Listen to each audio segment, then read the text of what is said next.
Bon, ça a commencé, hein? Ça enregistre. Bonjour tout le monde. Bienvenue dans l'épisode 8. L'épisode 8 de Ça sera dans l'examen. Cette semaine, ce que je vais faire, en fait, aujourd'hui, jeudi, je vais faire des petits correctifs. Je vais amener des correctifs à ce que j'ai présenté, mais avant, j'ai envie de vous partager quelque chose. Et puis, mais il faut savoir que j'ai commis quand même quelques erreurs dans mes capsules précédentes, parce que je ne suis pas toujours rigoureux, mais je vais me rattraper aujourd'hui. Donc, merci de... comment dire, merci d'être patient. Tiens, on va partager ça. Alors, c'est sur le climat. Le réchauffement sur la planète dépend de trois enveloppes. Il y a l'enveloppe atmosphérique, il y a l'enveloppe océanique, et puis il y a le continent. Et le paramètre le plus important, c'est le Soleil. Alors, on a complètement sous-estimé dans les rapports du GIEC l'importance de la couverture nuageuse. Alors, est-il raisonnable de mettre uniquement le réchauffement climatique en termes de gaz carbonique? Pourquoi avoir éliminé la vapeur d'eau? Pourquoi avoir négligé la couverture nuageuse? Pourquoi avoir négligé le soleil? Vous voyez, c'est plein de choses assez mystérieuses puisqu'on veut mettre en avant un seul paramètre. Les gens qui sont... Donc, voilà, il nous l'a dit. J'espère que vous avez bien compris. On peut le remettre. On va le remettre une autre fois. Le réchauffement sur la planète dépend de trois enveloppes. Il y a l'enveloppe atmosphérique, il y a l'enveloppe océanique, et puis il y a le continent. Et le paramètre le plus important, c'est le soleil. Alors, on a complètement sous-estimé dans les rapports du GIEC l'importance de la couverture nuageuse. Alors, est-il raisonnable de mettre uniquement le réchauffement climatique en termes de gaz carbonique? Pourquoi avoir éliminé la vapeur d'eau? Pourquoi avoir négligé la couverture nuageuse? Pourquoi avoir négligé le soleil? Vous voyez, c'est plein de choses assez mystérieuses puisqu'on veut mettre en avant un seul paramètre. Les gens qui sont... OK. Alors, c'est qui ce gars-là? C'est le récipiendaire du prix Nobel de physique de 2022. Donc, prix Nobel de physique. Je pense qu'il l'explique assez clairement. On va continuer directement avec... Ah, tiens, ça, j'ai pas besoin de ça. Ah, OK. OK, fait qu'on va faire une révision. On va faire une révision. Dans l'épisode numéro 1, justement, je voulais m'adresser aux religieux, aux fondamentalistes, puis aussi aux écologistes, pour qu'ils soient conscients, justement, de qu'est-ce que monsieur le prix Nobel de physique dit. Ensuite, j'ai parlé des Dyson Spheres. Je vais vous partager une image. Les Dyson Spheres ont été inventés par une personne qui s'appelle M. Dyson, et puis qui ont été, en fait, conceptualisés. Alors, ça, c'est à quoi ressemble une Dyson Sphere. Donc, c'est une structure qui encercle le Soleil pour capturer son énergie d'une façon supposément optimale. Donc, c'est M. Dyson qui a fait ça.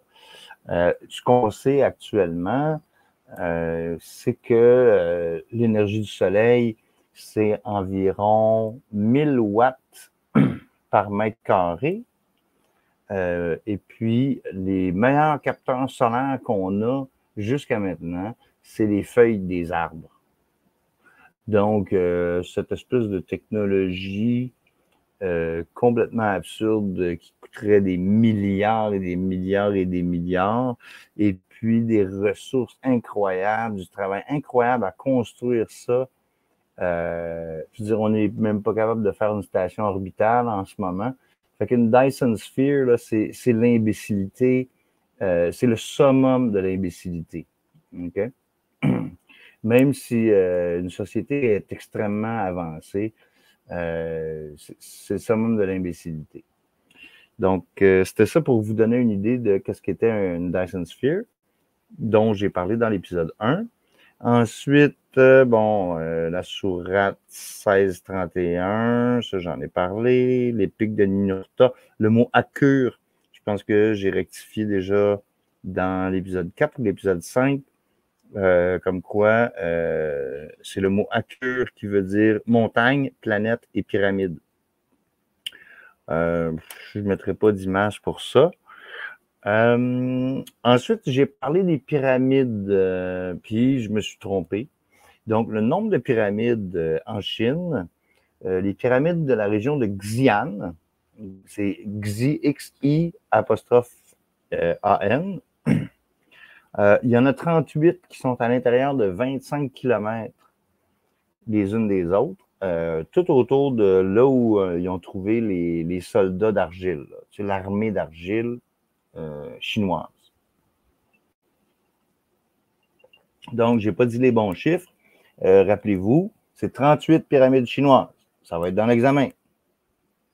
Ensuite, en Égypte, il y en a pas 61, il y en a 118, figurez-vous. Il y en a 118. Il y en a 80 au Soudan. Donc, dans la Nubie, ce qu'on appelait le territoire nubien. Il y en a 80. Il n'y en a pas 29. Je pensais qu'il y en avait 29, mais il y en a 80. Ensuite, en Mésoamérique, il y en a 6 qui sont dans le pays aztèque. Il y en a 34 qui sont dans le pays maya. Il y en a une qui est Olmec. Il y en a 2 qui sont Toltèques. Puis il y en a 2 qui sont Zapotèques. Puis, je ne sais pas c'est combien que ça leur a coûté leur hypothèque. C'est drôle, hein? Donc, je vais vous le montrer. Vous pouvez trouver, facilement en tapant cette page-là, List of Mesoamerican Pyramids. Donc, on va regarder rapidement. Tu as tous les sites, tu as tous les noms. Hein? Tu as tous les noms ici. Fait que tu as Altunja au Belize, c'est Maya. Ça montre où ça se trouve. Ça dit approximativement quand est-ce que ça a été construit, mais ça, il ne faut pas se fier à ça. Puis il y a une photo, il y a toujours une photo sur le côté.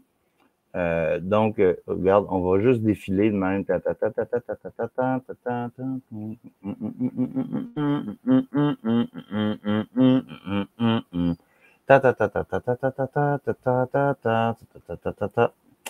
Donc, voilà. Sur Wikipédia, vous pouvez chercher aussi la liste des pyramides égyptiennes. Ça se fait assez facilement. Les pyramides égyptiennes, ils sont aussi listées. Les pyramides chinoises sont listées. Donc, il y a moyen de trouver toutes ces informations-là. Puis, vous allez avoir les bons chiffres, la bonne quantité de pyramides. Sauf que pour la Mésoamérique, là, il va falloir que je fasse une petite révision je crois que c'est l'épisode 2. J'ai pris des notes. Mais oui. Alors, dans l'épisode 2, j'ai fait quelques erreurs. Je pensais faire mes épisodes seulement les lundis, mais finalement, je les fais les lundis et les jeudis. Hein? Tout le monde gagne. À 7 minutes 4 de l'épisode 2, la jungle en Mésoamérique. Donc, il y a beaucoup de pyramides qui ont été détectées, que la présence de ces méga structures-là ont été détectées. D'ailleurs, c'est un jeune de Trois-Rivières de 15 ans qui a observé les étoiles, puis qui s'est rendu compte qu'il manquait certains temples, il manquait de... Il aurait dû y avoir des pyramides à cet endroit-là aussi. selon les étoiles. Et puis, le petit gars de 15 ans, il a eu raison. Puis, il y a une équipe avec un lidar. Lidar, c'est une espèce de radar qui élimine les feuilles, en fait, qui voit à travers le feuillage. C'est-à-dire qu'on n'est plus obligé de mettre de l'agent orange pour défolier la jungle, comme ça a été fait au Vietnam. Donc, c'est ça. Puis, je parlais justement vers 7 minutes dans l'épisode 2, comme quoi il y avait un couvert de végétation luxuriante autour des pyramides d'Égypte. Donc, il faut comprendre que les pyramides d'Égypte, à cause de leur destruction et du fait que leur structure soit plus intègre, c'est pour ça qu'il y a eu de la désertification autour des pyramides. Tandis que les pyramides mayas, qui sont encore ensevelies sous la jungle, ben, on a vu qu'est-ce que ça donne, des pyramides. Ça fait pousser les affaires. Ça fait pousser les affaires. Fait que, puis éventuellement, ben, dans une de mes capsules, je parlerai d'électroculture aussi, parce que l'électroculture, ça commence à être pas mal trippant, pas mal intéressant. Ensuite, un petit correctif, le lac Moéris, qui est en haut du plateau de Gizeh. Il y avait 2 pyramides. Il n'y en avait pas juste une, il y en avait 2. Ensuite, quand j'ai parlé de Karnak en Bretagne dans l'épisode 2, c'est effectivement en Bretagne. Et puis, il y a beaucoup de menhirs. Il y a 38 menhirs qui ont été détruits, mais il y en a 3000 menhirs en tout dans le patelin de Karnak. Donc, c'est en Bretagne. Faut que je me fie à ma première idée. Et puis, à la fin de l'épisode 2, je parle d'une pyramide, la seule pyramide où on a trouvé un sarcophage et la seule pyramide où il y a des hiéroglyphes à l'intérieur, c'est la pyramide de Unas. U-N-A-S. Donc, puis c'est très joli. En fait, c'est dans la pyramide de Unas qu'on a trouvé le livre de Thoth. En fait, le livre des morts égyptiens est tiré de ce texte-là, du texte qui est écrit dans la pyramide de Unas. Et puis, le tarot égyptien, en fait, le tarot de Marseille et le tarot égyptien sont tirés aussi de ça. OK. Dans l'épisode 3, qui est finalement l'épisode 2, mais c'est pas grave, ça n'a pas d'importance. Au début, je parle de faire du feu avec du quartz. Il faut savoir, puis j'ai dit qu'il y avait des veines d'or dans les mines de quartz, mais il y a aussi des veines de fer. Donc, le fer contre le quartz, ça fait des sparks, ça fait des étincelles. Ensuite, vers 3 minutes 27 de l'épisode 3, je parle de la position des pyramides et des mégalithes. Et puis, finalement, ben, le tropique du Cancer et les tropiques du Capricorne sont à 22,5 degrés de l'équateur, respectivement. Tropique du Cancer au nord à 22,5, puis tropique du Capricorne au sud à 22,5. Je crois. Ou à moins que ce soit 23. Ouais, je pense que c'est 23,5. Ah! Je suis encore en train de vous induire en erreur. Ah, j'aime pas ça. Sauf que les pyramides de Xi'an, les pyramides chinoises, ils sont à 35 degrés nord. Donc, peut-être que ma théorie n'est pas tout à fait bonne. Mais généralement, on ne trouve pas de pyramide proche des pôles. Donc, ensuite, j'ai parlé de la résonance de Schumann vers 17 minutes. Il y a j'avais parlé d'une université en Russie qui mesurait la résonance de Schumann. C'est à Tomsk. T-O-M-S-K. C'est en Russie. C'est en Russie centrale, sud-centre.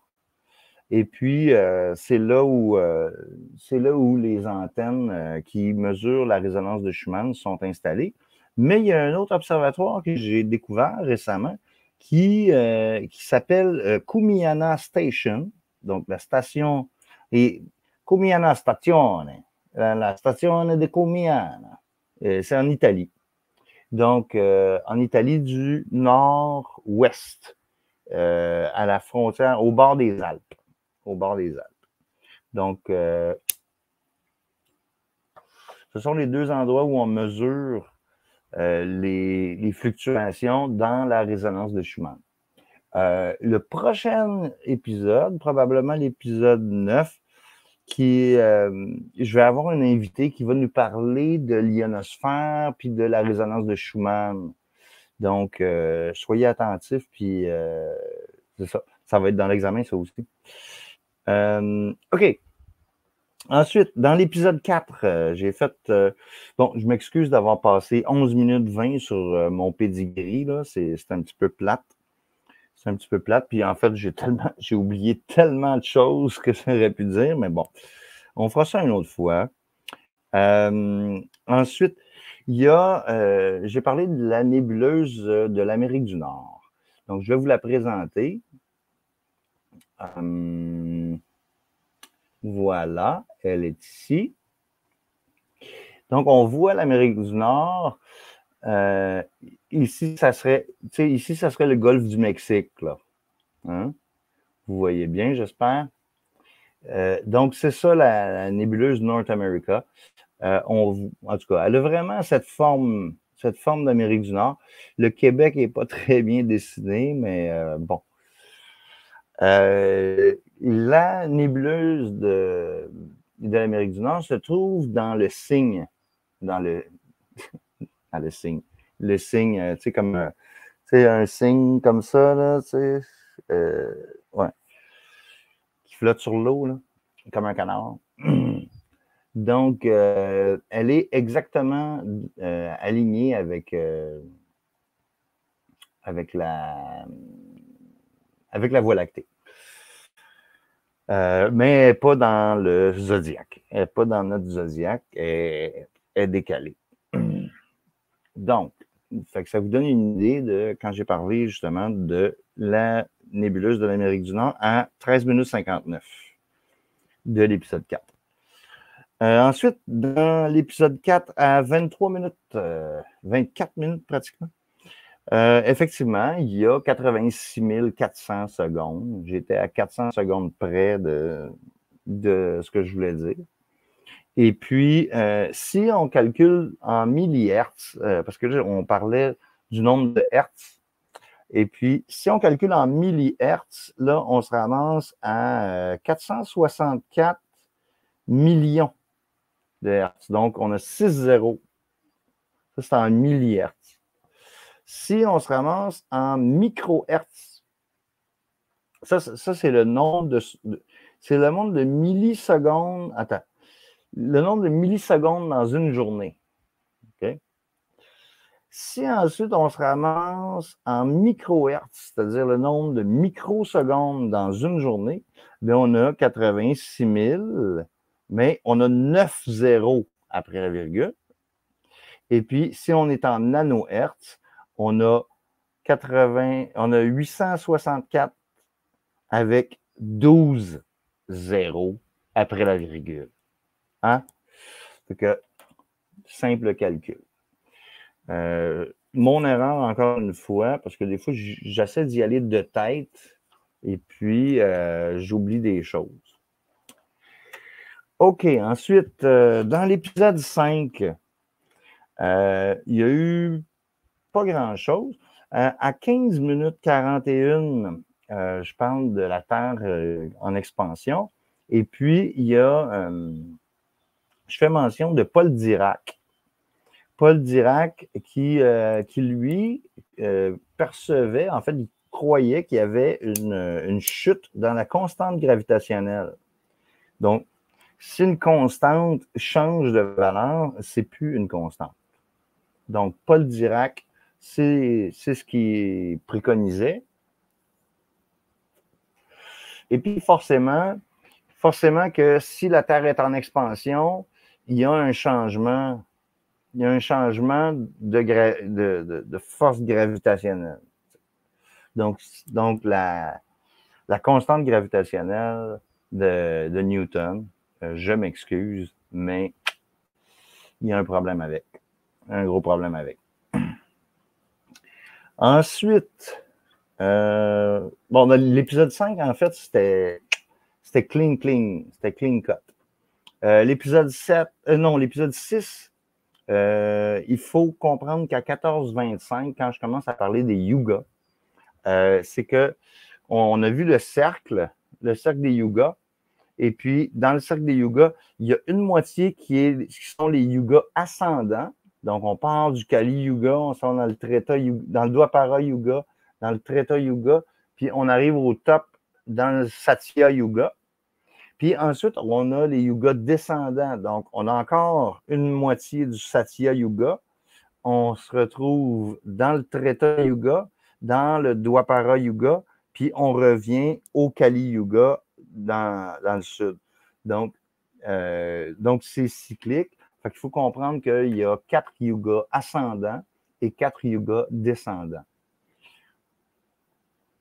Ensuite, épisode 7. Épisode 7. Ce que je n'ai pas mentionné, c'est que finalement, Galilée, il a fait une théorie. C'était pas la théorie de la gravitation, c'était la théorie de la chute des corps.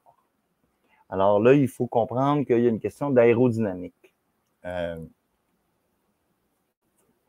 ne sais pas exactement comment il s'est pris, mais je crois qu'il a jeté 2 objets de différentes formes ou de formes semblables, mais avec des poids différents, pour que l'aérodynamique n'ait pas d'influence sur son calcul. Je pense que c'était des boules. Je pense que c'était des sphères. Il devait avoir une sphère de fer, puis une sphère de bois qui pesait 2 poids différents, puis qui les a fait tomber.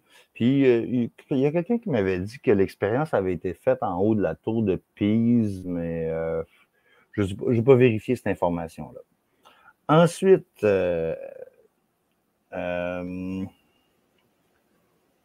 bon, à 3 minutes 25, Paul Dirac, mais je ne sais plus pourquoi, épisode 7. Ah, tiens, 6 minutes 20.